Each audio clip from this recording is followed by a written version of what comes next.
Keyvan Bahari and Mahyar Meyari want to be heard, so they have sewn their mouths shut with fishing line.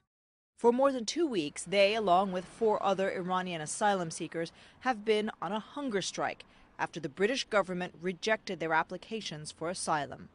Both Bahari and Meyari say they got caught up in the 2009 election protests in Tehran. Like everyone else, we were demonstrating for justice. We wanted to know where our vote went, Bahari says. There was a demonstration and people set fire to the bank. Because they set the bank on fire, police came and wanted to shoot people. Me, my brother, and some other guys went and took the weapons from the police and flipped the police cars. Then one of the protesters set a police car on fire.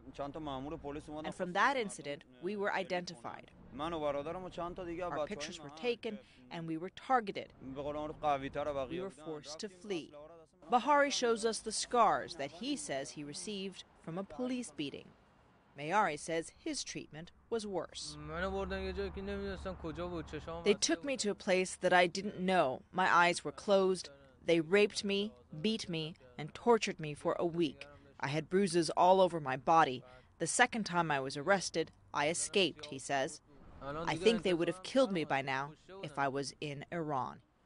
CNN has no way of verifying their accounts. The Iranian embassy has refused to comment. And the UK border agency released this statement.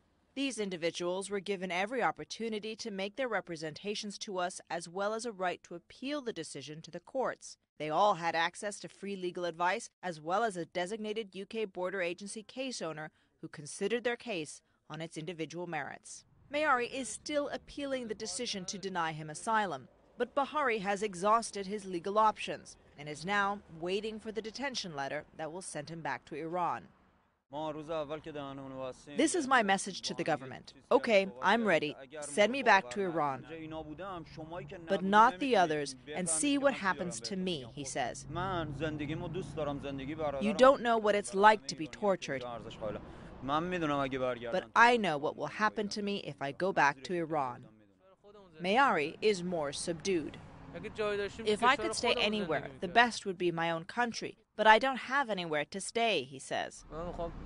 My message to everyone who hears this is to say, help us, because we want to live.